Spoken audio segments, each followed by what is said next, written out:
hard to imagine the changes and how quickly they are taking place, and always keep in mind that those changes come about. The state of the world is nothing more than a reflection of our state of mind.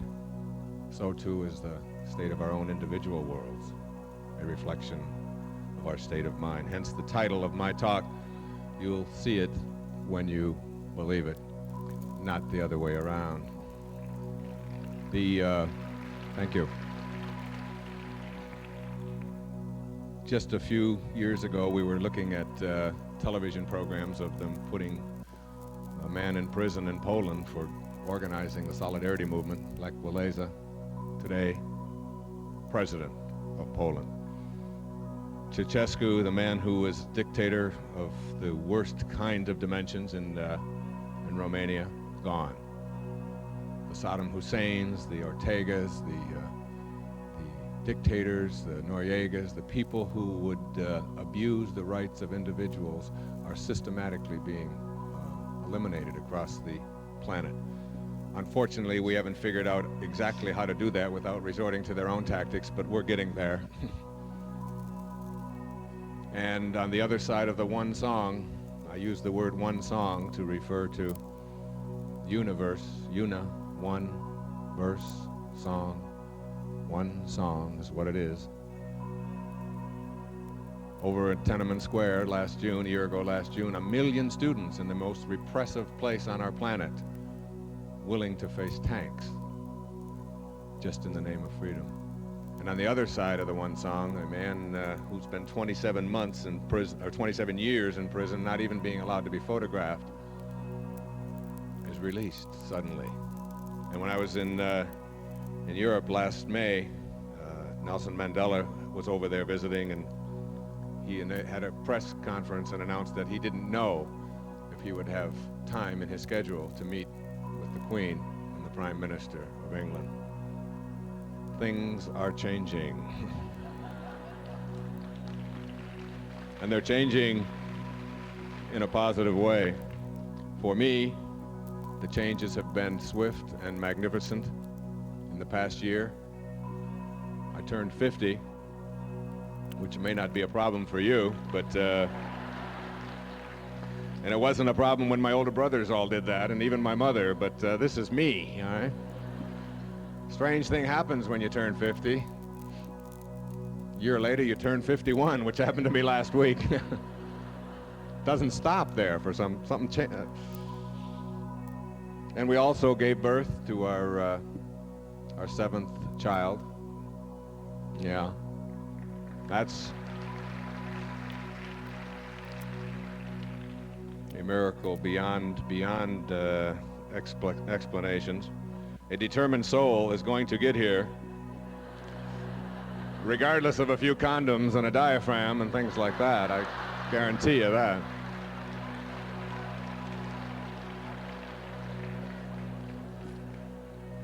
Seven children, 50 years old, and 5 of them are under 8. See, for some of you, this may look like a bald head, but it's really a solar panel for a sex machine. Just want you to...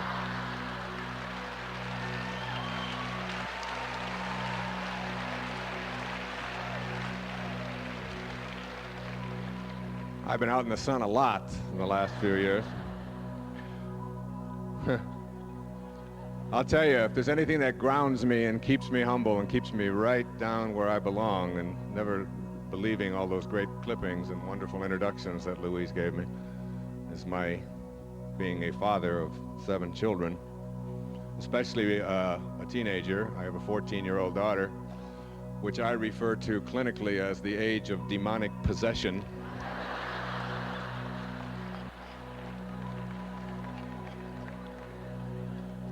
She's a great test for all that I believe in.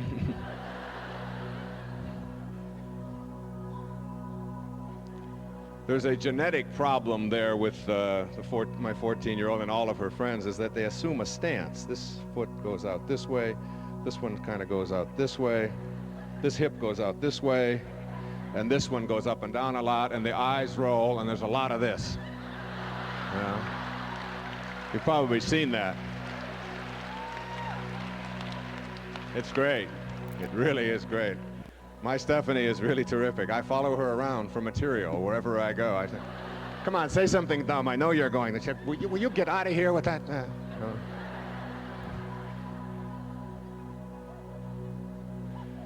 I was speaking in my hometown in Florida, and well, my adopted hometown, where I've been the last 15 years, and there were a couple thousand people who had paid to come and hear me speak that evening, and I asked Steph if she would like to come over and hear me that night. I said, would you like to come on over and hear me speak that night? And she assumed the stance. She looked at me and she said, why?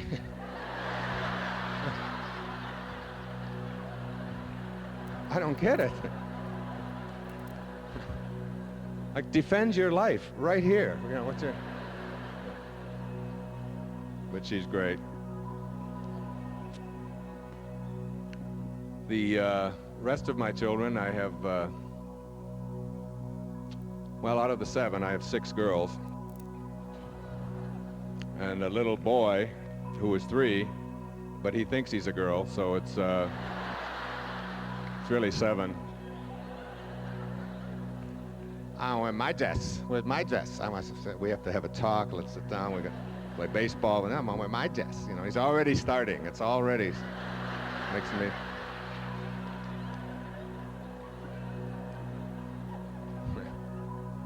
But the greatest thing that Stephanie ever said in her life, which I love to share, is when we went, my wife and I went down to Australia to do a speaking tour with Og Mandino. And we toured 5 Australian cities a year ago, February. And it was during that trip in Brisbane that the miracle of our 7th child showed up in form.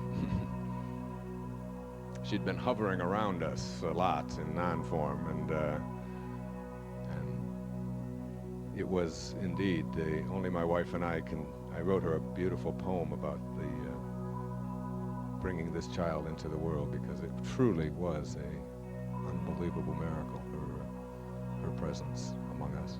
And today, she is such a shining light and such a beautiful, beautiful little soul, and brings so much happiness and joy and fulfillment to not just me and my wife, but all of our family and everyone she comes in contact with. But we had a problem when we came home. I was sure that there was no possibility of my wife being pregnant again. With all of those precautions, and the most sophisticated of all, the philosophy of pull out and pray. You know that one. I know I shouldn't say that in a spiritual crowd, but please God, please God. And when we got home, my wife started telling me she was feeling a little funny, and I said, no, this is not possible. This just, no. But then we went to Denny's for breakfast, and she ordered spaghetti 3 mornings in a row. I headed over to Walgreens and was walking down that aisle that I get hives walking down, where they have the EPTs, the early pregnancy tests, and bought a dozen, just, you know, one of them could blue, you know, one could, and sure enough, we found out that we were having another child. And when we got used to the idea, it was really pretty terrific. And but we still had to tell Stephanie.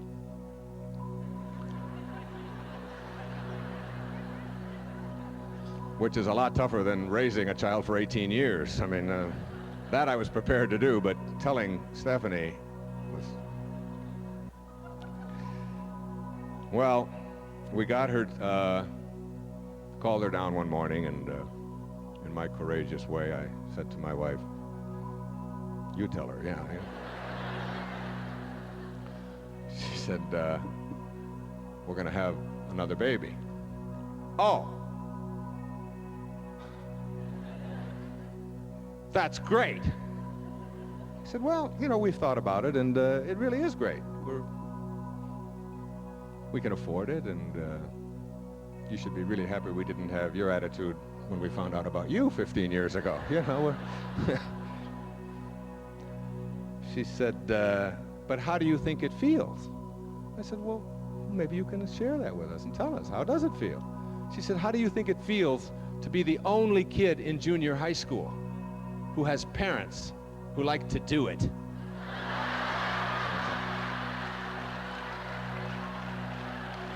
Well,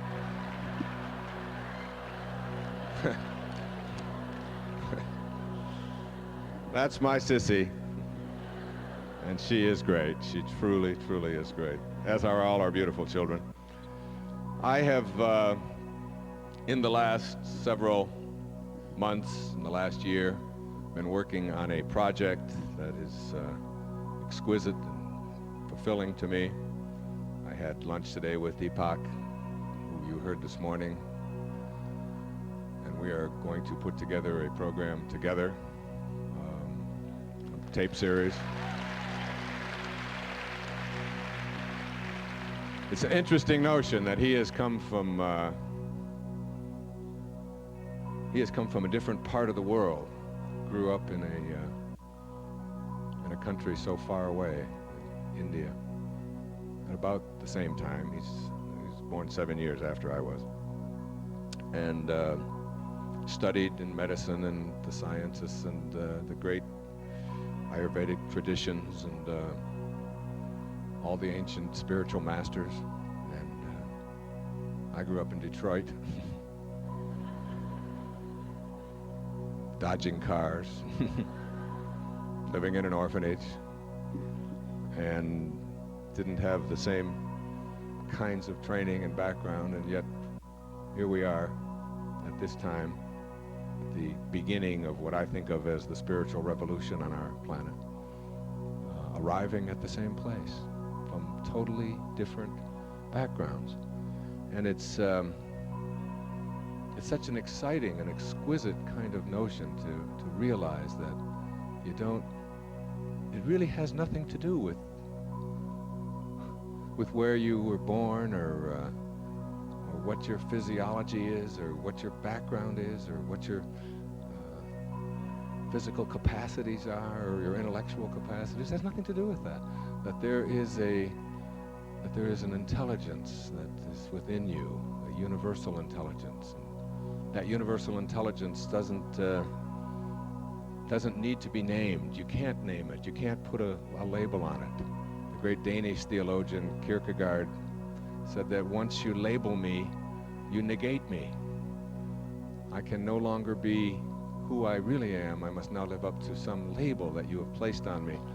And that you can look at something as beautiful as a flower, which is a complete and total mystery. You spend time with spiritually enlightened people, and they can do a dialogue with this flower. It's almost like the difference between an optimist and a pessimist.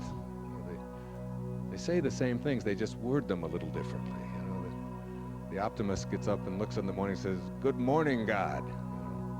The optimist looks out, or the pessimist looks out and says, "Good God, it's morning." It's like same words, just a little different flavor. Here you are with something that if I gave you an assignment to make, none of you could go out and make it. Not a person in this world can create a chrysanthemum. It's a mystery, a total mystery. You need some of this to make more of them. There's an intelligence about this flower. And what you call it is not what it is. That intelligence suffuses it, surrounds it, permeates it, is inside it, about it, however you want to phrase it. It is something that is invisible, that you can't get a hold of, and that without it, it doesn't exist. And that intelligence is something that I have been studying and examining and looking at. Dramatic changes have been taking place in my life.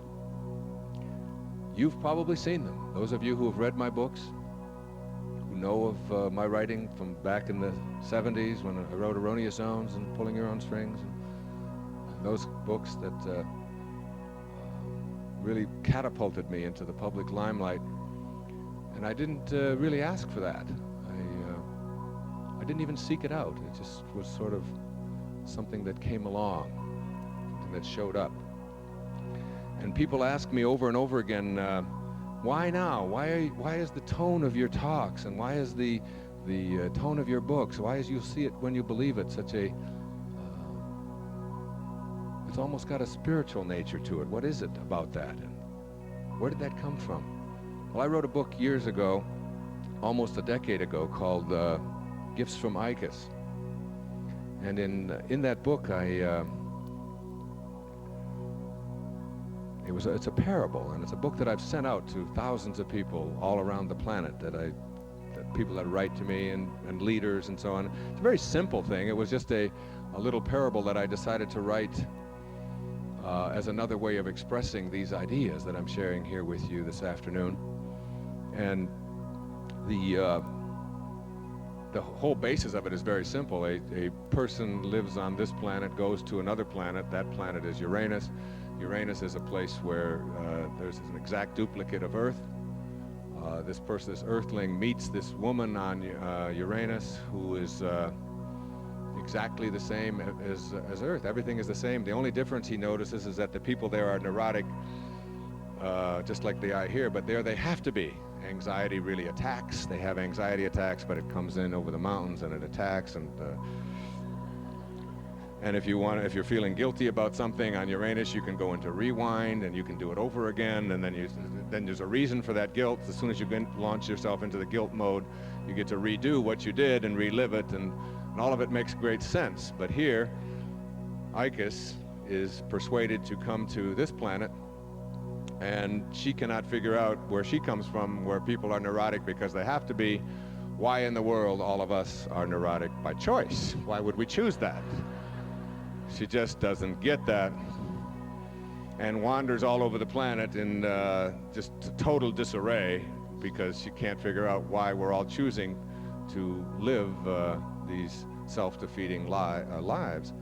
And then goes back to her planet of Uranus and gives us the great secrets of the universe. Well, originally, see, publishers don't have a great sense of humor. Originally, my title for this book, Honest, was If You Want to Be Happy, Get Your Head Out of Uranus, which I thought was I just thought that was a great title.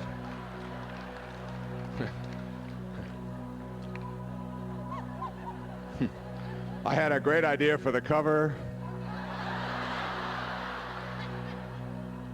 I was talking to Deepak about, now he's very technical. He uses all these scientific terms. He said that's called anal cerebral inversion, all right? But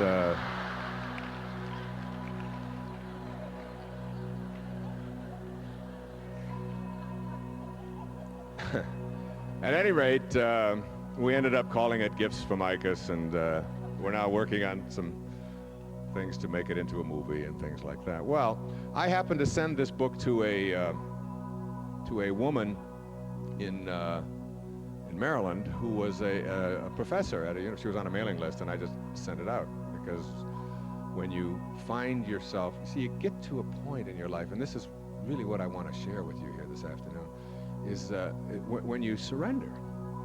You literally surrender. You stop the agonizing and the fighting and the struggling and all of the wondering about what you're here for and what it's all about, and you find yourself, like, there's a gate down here at the end of the stage, and you find yourself sort of on this path, and as you travel along this path, you find yourself undergoing these shifts in your consciousness, and it's almost as if you're watching them take place without you even knowing why they're taking place.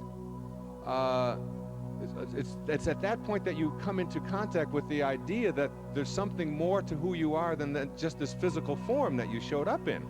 And that is, I think of our physical bodies as a parenthesis in eternity.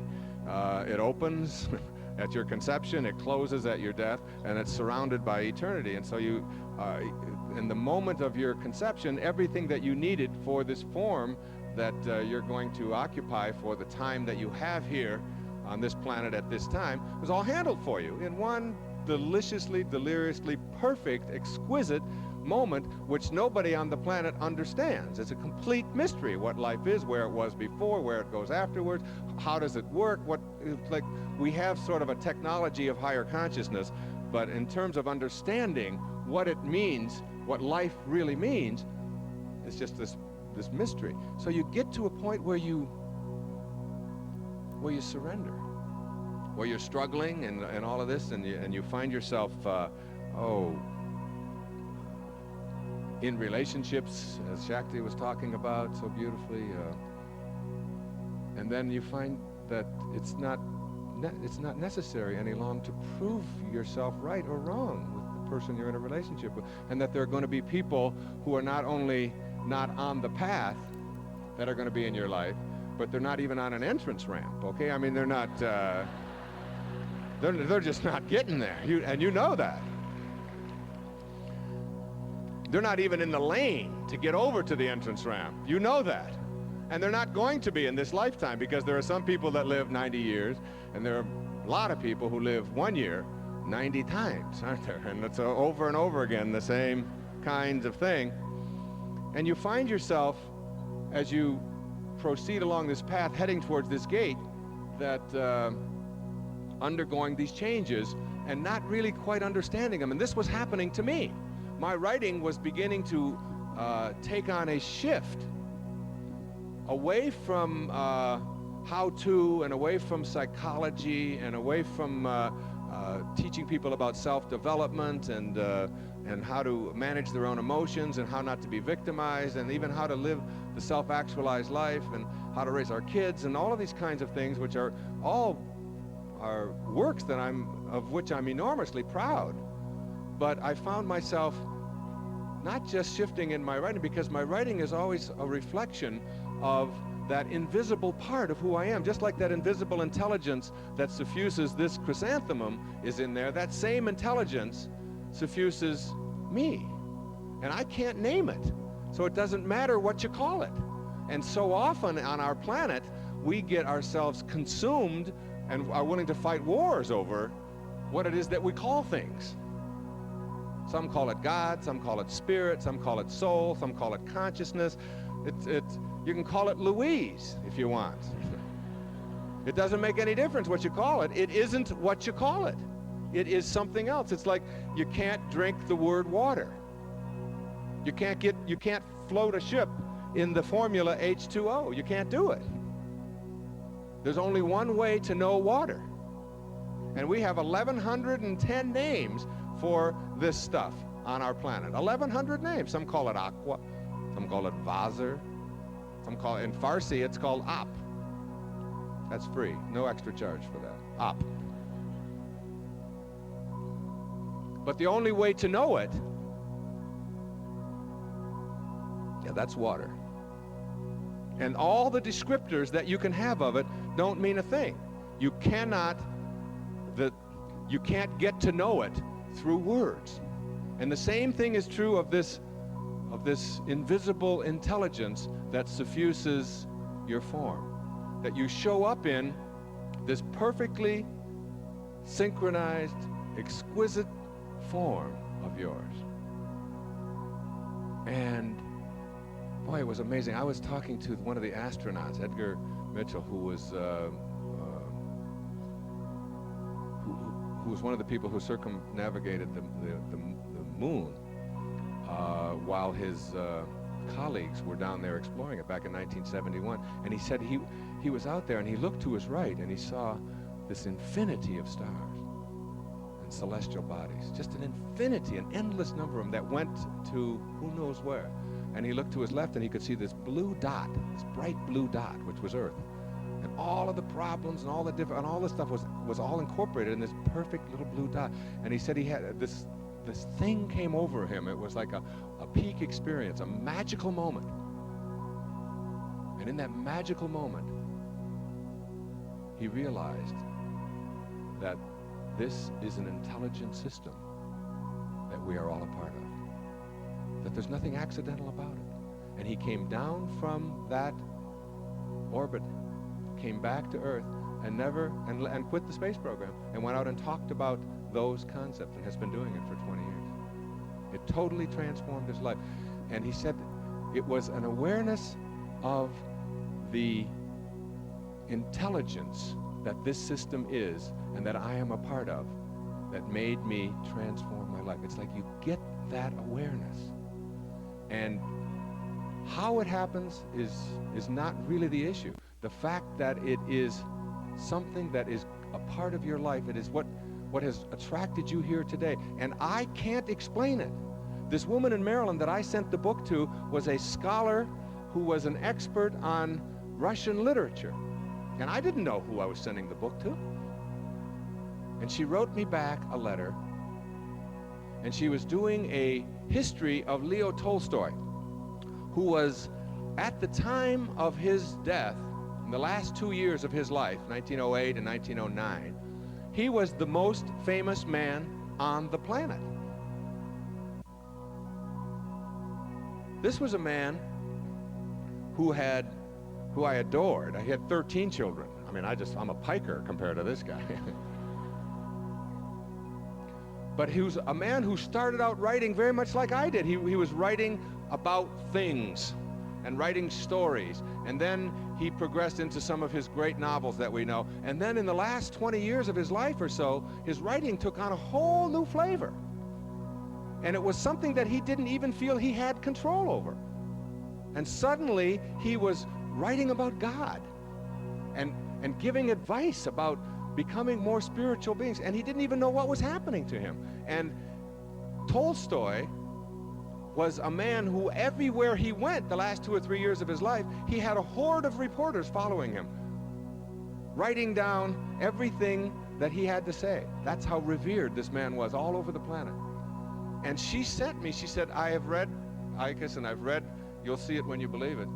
And she said, your things are happening to you, I can sense it, and you don't even know it.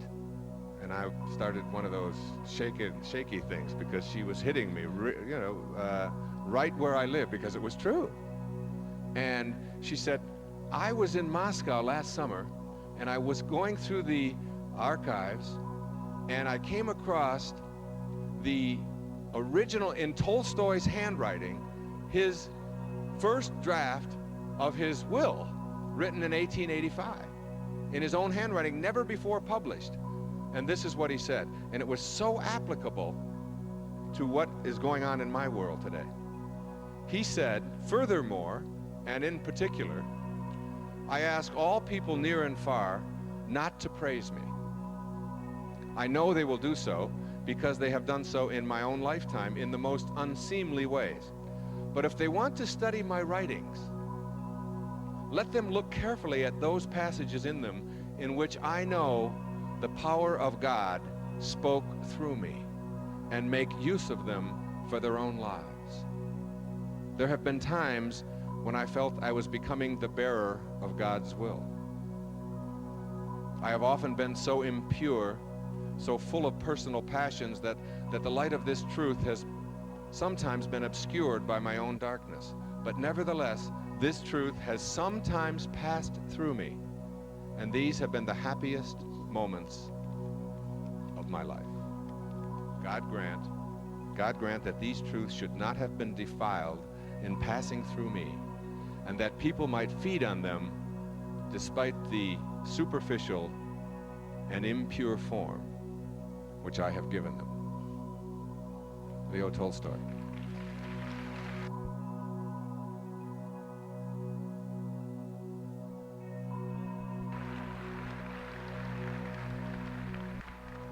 And after reading that, I went to my car when I got home, and on the seat of my car, so help me, on the seat of my car was a little pink card that somebody, how they had gotten it on there, I don't know, because the car was locked. And sitting on the seat of my car was this little card with a quotation that said, I have been all things unholy. If God can work through me, He can work through anyone. And it was a quote from St. Francis of Assisi. And what I'm saying to you is that there are stages that we go through in our lives to get to the place of consciousness in which we can truly manifest miracles. I have been working for the last 6 months or the last year on a book that came from the biography of Harry Houdini, the great illusionist of the 1920s, who said that as he got along in his years, he, first of all, when he practiced magic, he had to use deception and chicanery and smoke and mirrors in order to trick the audience into believing this trick that he was performing on stage. He said, but as he got along and got really good at it and began to believe in himself and began to know and surrender to this invisible place within us, that he didn't have to resort to deception any longer. And there was an area of our lives that was unexplored that he called real magic, which sounds like a paradox, doesn't it? If it's real, it can't be magic. If it's magic, it can't be real. And I thought, what a great title. And I was meditating on that, and it is going to be what I'm going to call my next book, Real Magic, Manifesting Miracles in Your Lives. See, I am now at a place in my life where I know, I don't believe it, I don't think it, I know it, that whatever it is that would constitute a miracle for you that has ever been achieved by any other human being, and even if it hasn't, you are capable of manifesting in the material world that you find yourself. Whatever it is that you think of that would constitute miraculousness in your relationships, in your financial world, in your physical world, in your health, in anything that would fit that category of miracle, you have the capacity to create it. Now, once you know that, you begin to discover that there is an alignment that you have to make in your life. You see, there's two parts to being human. There's this form that we find ourselves in that was all handled in that split second. Like all of these hairs that are falling out was all handled in that second. That has nothing. It's like I held one up on the pillow the other morning to my wife. And this is not a new experience, all right? This has happened several thousand times. I said, honey, $1 million if you can answer this question.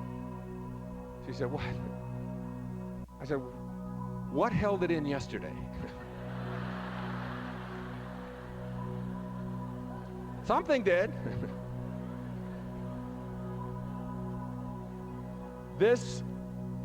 It's like you get to this point in your life where you watch your form and you watch it on its way to closing parentheses.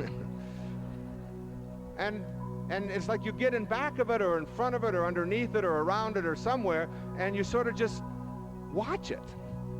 And another wrinkle will appear, and another drooping will take place that you didn't want.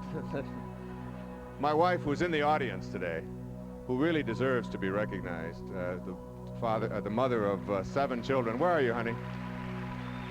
Where are you? There she is. I got this. She came up with the greatest, because I always talk about where you are not your form. You're something other than your form. You have to be careful when you use this on your children. I use this on my 6-year-old daughter, Summer. And she was smart-mouthing one day and just talking a little bit fast, like 6-year-olds are prone to do. And I said, Summer, you don't talk like that to your mother. She said, that wasn't me. She had been at my talk the night before. I said, what do you mean it wasn't you? She said, that was my mouth, and I'm not my mouth. So you have to be careful. But my wife, God love her, gave the greatest line ever, because she, at 10 minutes before midnight in 1989, just as we were entering the 90s, she looked at me and she said, you know, in 10 minutes it'll be 1990. I said, yeah. She said, you realize that for this entire decade, I was either pregnant or nursing every day? For an entire decade? She said, I know you told me that I'm not my form, that I'm something invisible, but I just want you to know what has happened to my form in that decade. I said, what are you talking about? She said, well, in one decade, my form has gone from a 36C to a 32 long, and I didn't have anything to do with it.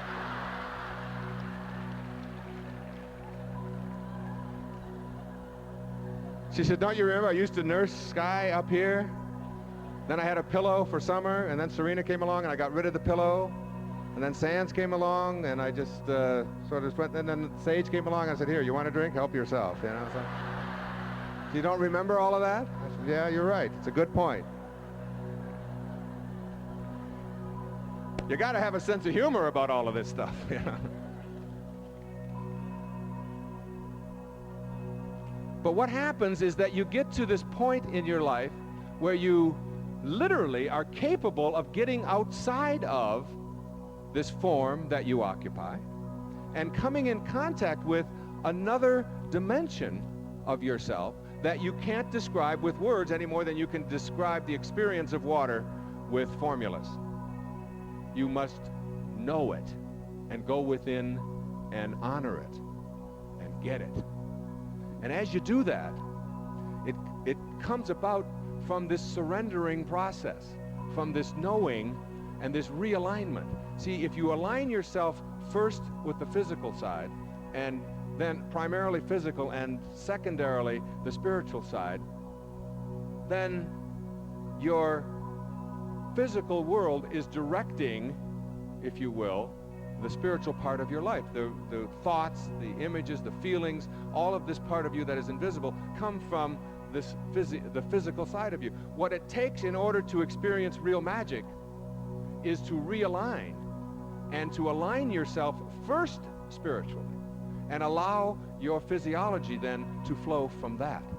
It's almost like you have to get outside of your body, watch it do what it has to do, allow it to go through whatever motions it has to go through, but align yourself first and foremost with this invisible part of you. Now, most people don't get this.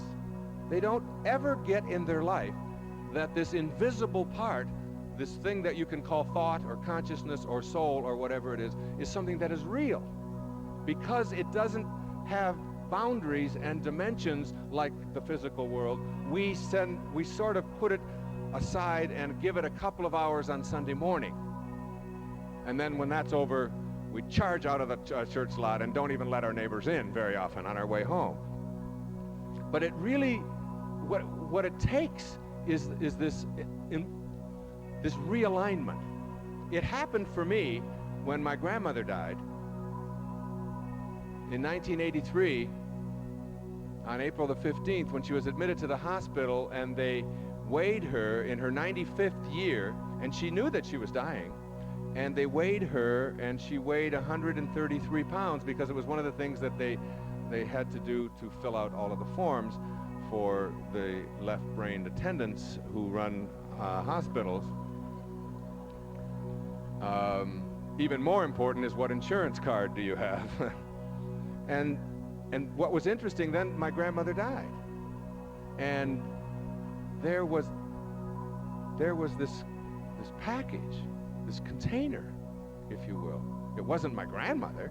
It was cold and getting stiff and blue, and my grandmother was this beautiful soul who raised 5 children, who was such a lively, delightful person. And when my mother was struggling in the early days of her life, when she had 3 boys, when I was the last of those 3, my grandmother was there to help out and take one of those boys in, and had one of her boys, her own, was a prisoner of war in a Nazi concentration camp. She didn't even know if he was alive or dead for a couple of years. And she was that person who always was there to iron clothes or to feed or to find the food for whoever needed it. She was a delightful, beautiful soul. And that's who she was. And she certainly wasn't this container. And when they weighed this container for the death certificate, it weighed 133 pounds. And there was such a powerful metaphor in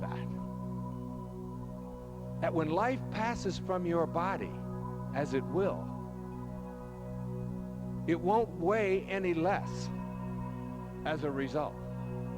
So that whatever it is that constitutes your life is weightless. You can't get a hold of your life and apply the same rules that you apply to the physicalness that houses your body. You can't do that. You have to know that your life is invisible. It weighs nothing, and yet you can never escape it. In writing, you'll see it when you believe it. I always come up with a display quote. My display quote for this book was written in the letter by John Quincy Adams 3 days before his death. John Quincy Adams was a very spiritual man, the most spiritual who ever sat in the White House, a man who railed against Jefferson and Washington and Madison, who wrote words like all men are created equal, and went home to their slaves at Mount Vernon and Monticello, and he told them, you can't be authentic and behave in those ways. You have to walk the talk. He knew something that very few people knew at that time, particularly politicians. He even chastised his own father for those kinds of values. And this was 40 years before the Civil War. And 3 days before his death, in one of his last letters, he wrote these words. He said, using a house as a metaphor for his body, John Quincy Adams is well, but the house in which he lives at the present time is becoming dilapidated. It's tottering on its foundations. Time and the seasons have nearly destroyed it. Its roof is pretty well worn out. Its walls are much shattered and tremble with every wind. I think John Quincy Adams will have to move out of it soon. But he himself is quite well. Quite well, thank you. Now,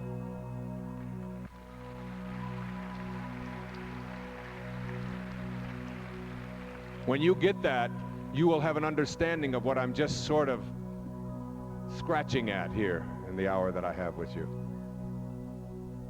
That you are not a human being having a spiritual experience at all, but that you're a spiritual being having a human experience. And the quality of that human experience is totally and completely and irrevocably tied to how you use that invisible part of your humanity. I said that we go through stages as we move towards awareness or awakening. At the bottom stage is what I call the enlightenment through suffering. And this is when things are happening to you, break up in a relationship, you're struggling, you might have a problem with a disease, someone might die, things go wrong, you get an audit, whatever it is that creates problems for you. And you're asking the question, why is this happening to me, God? And then you go through 5 years or 10 years and you look back on it and you realize exactly that you had to go through that and you created those characters that were in your life at that time, because just like when you go to sleep at night and have a dream, and all of the characters that you have in the dream are what you need for the dream. And who creates it but you? And if you need someone to be chasing you, and if you need someone to be miserable, and if you need someone to get mad, then you create all of those characters. But when you wake up, you don't look back and say, where was the gold I had in my dream, and where was my Maserati that I had? Because we all know that it's neurotic, no, it's psychotic to be attached to an illusion, don't we? We know that. And what is this but another 90-year or 100-year dream that we have? And what you have to learn to do is die while you're alive, if you will. That is, experience awakening from this dream, looking back on it and realizing you can't own anything, and that everything that you needed, you created, and you had to have it. And no matter how you judge it and how bad it may be and how much you convince yourself that other people are the ones who shouldn't have behaved the way they did, the fact is that they did. And you have something grand and glorious to learn from it. And then you get to the next stage of enlightenment, which is the stage of enlightenment through outcome, wherein at this time you know that there's a reason for things, and you know that while things are happening to you, there might be a reason for it, and you're asking yourself the question, what's in this for me? So instead of having your mind focused on how terrible it is and how awful it is focused on, there's a lesson here. I'm going to see if I can get that. In sales and in marketing and things like that, this is the time in your life when you're focused on your goals out there, and a lot of people will talk to you about those goals. And you set these goals and you struggle and you work for them and you get here, and this is the external orientation time of your life. The way of thinking in which other people's opinions and what I can get and what commissions I'm going to get and what quotas I'm going to get and what outcomes I'm going to have. And even in my relationships, you're asking, what's in this for me? What can I get out of it? And that's a stage that's a lot better than suffering, but it pales to the highest level, the place that we look to get to. And that is the level of enlightenment by discovering our purpose, by knowing that there are no accidents, that this indeed is a perfect universe, that we are all made up of subatomic particles, and those particles, as Deepak, I'm sure, talked about this morning, are all on purpose and all connected. And they don't behave at all like particles, not in cause and effect manner at all, but in fact, they're all connected.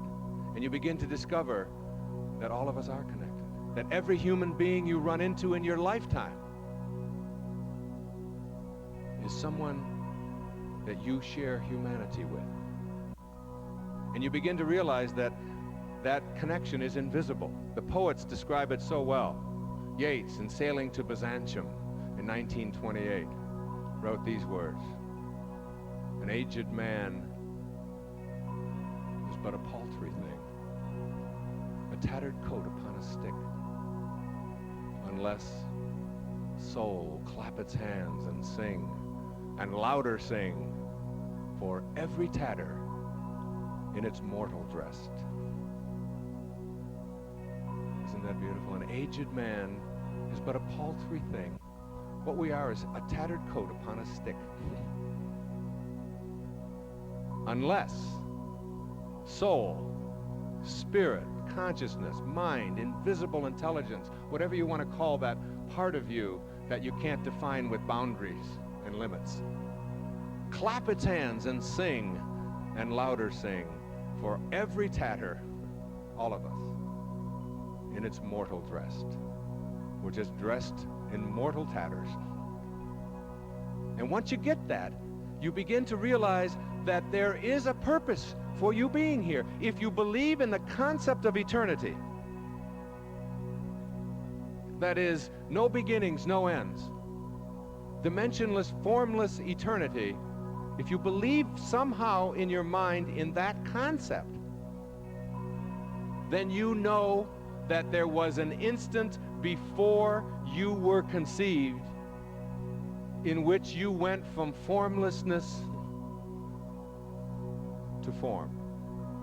Somehow, in some way, you came into the material world. Whether it's a mystery to you, whether you think you chose it or God did it for you, how it happened, however you choose to process that, it doesn't make any difference. You know that there was an instant before your conception in which you went from formlessness to form, and then you get this parenthesis in eternity, and then you go back to non-form, whatever that may mean. And the question to be asking isn't, how did it happen and who did it to me? But why in the world would I go from that blissful, perfect dimensionless, no limit dimension to this. Why would I do that? Or why would God do it to me? Or why would Louise do it? Or whatever it is that you want to call it. And when you can answer that question, if you can't answer that question, this is why I'm closing today, to leave that with you. That question to me is so simple. If you understand that you can't own anything, you can't get anything, you can't have anything, that you just get a parenthesis in eternity and then it's gone. It's an instant, that the jewelry that adorns you will adorn another in a metaphysical instant, that the house that you think is yours will house another just like that in an instant. And you can't have anything, and from the perspective of dying and looking back, it's like waking from the dream. You can't be attached to all of that stuff that was back there because it's now back in pure thought, as is everything, if you learned what Deepak had to say this morning. It is all thought.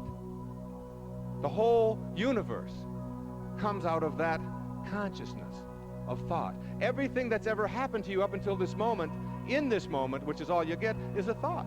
Everything that's ever going to happen to you from this moment on is a thought in this moment. Every relationship that you have with everyone in your life is a thought. You can't get behind someone else's eyeballs and be them. The only thing you can do is experience them with your mind. And if in your mind you understand that what you think about is what expands, or as it says in Proverbs, as you think, so shall you be. If you know that, then what you're processing in your relationships is what's wrong with that person or what you don't like. Then what you don't like and what's wrong will expand. It has to. If you process that person in terms of what I love about them, then that will expand for you. So that person is just a thought to you. And how you relate to them is exquisitely and perfectly in thought. If you think that you're going to get worse, if you think if you have a sniffle on Monday morning, but tomorrow it'll be in your throat, and on Wednesday it'll be in your chest, and on Thursday you'll have a fever, and on Friday you're going to have to take the day off because it always happens that way, and it's still Monday morning, then you're going to create that. Now, if you know that what you think about expands, then you want to be very careful about what you think about. You don't want to be thinking about scarcity or what's wrong or what you don't like unless you want that to expand. And people who are enormously successful have what I call an abundance philosophy, not a scarcity consciousness. People who have a scarcity consciousness believe in scarcity. They defend it, they argue for it, and they tell everybody else that that's what's going to happen, and sure enough, that's what they create. Your purpose as a human being for being here, since you can't have anything, you can't take a thing with you out of the dream. It all just evaporates back into that amorphous, dimensionless place. It's not even a place, called thought or consciousness or Louise. Then the only thing that you can do, you show up with this naked little body. It goes through its wrinkling process.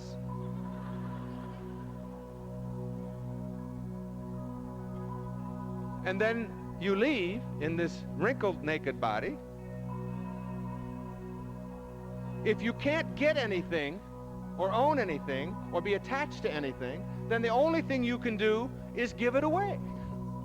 If you can't get anything, you have to give. When you get that your purpose is about giving and loving and serving, and understanding that, and that whatever it is that you're doing, if you're in sales, if you're focused on how can I help the quotas and meet the quotas of the people that I'm serving instead of what's in it for me outcome, if you can, in your relationships, give yourself to that other person, if you can find yourself in a position of being able to serve, that is all you can do with your humanity.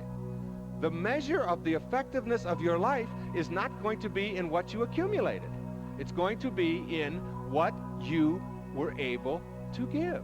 If you get on giving, your life is working at all levels. When you are inspired, your life works in all areas and in all levels. When you're not inspired, your life isn't working in any level. And when you get to that place where you go within and discover that, then you start taking care of your body in ways that you never did before. Or as the Sufis say, if you don't have a temple in your heart, you'll never find your heart in a temple. It's really about going within, discovering this invisible dimension of yourself through meditation. I don't know how else to do it. And then surrendering, and then knowing and asking the question, how may I serve? And as long as you're about that, then you'll understand what Thoreau talked about when he went to Walden in his great definition of success. If you advance confidently in the direction of your own dreams, thoughts, and endeavor to live the life which you have imagined, thought, you will meet with a success unexpected in common hours. All that you sought and wanted before you got on the path and before you went through that gate will start arriving in your life, and you know what? You won't want it any longer, and you'll give it away. And the more of it that you'll give away, the more of it will keep coming back into you. And the more you hoard it and think, I can get a hold of this, this is mine, it's like trying to get a hold of a fistful of water.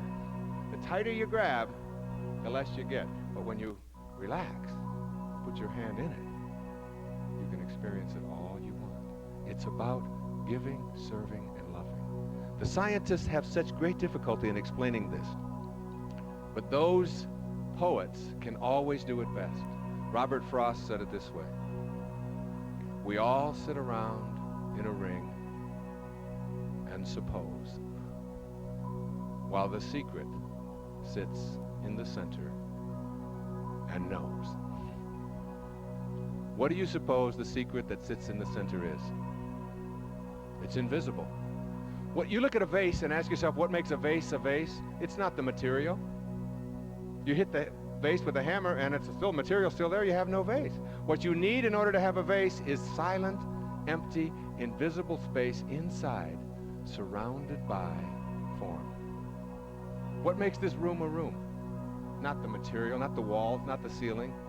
The silent, empty, invisible space in here allows this room to be a room. Without it, we can't have a room, even though we can't get a hold of it and see it. In Zen, they say it's the space between the bars that holds the tiger. And it's the silence between the notes that makes the music. Not the note, but the silence between. And that's who you are. Silent, empty, invisible, exquisitely perfect, silent, empty space, surrounded by form temporarily. Make contact with that. Go in there and know that you're never alone, that you have loving guidance available in there, that there's a higher place in there for you, and surrender to it. Trust it. Just give it a shot. And you'll discover the great secret that Icus gave as she was going back after visiting our planet for a short time. That there is no way to happiness. Happiness is the way. Think on it. And God bless you. Thank you. Thank you.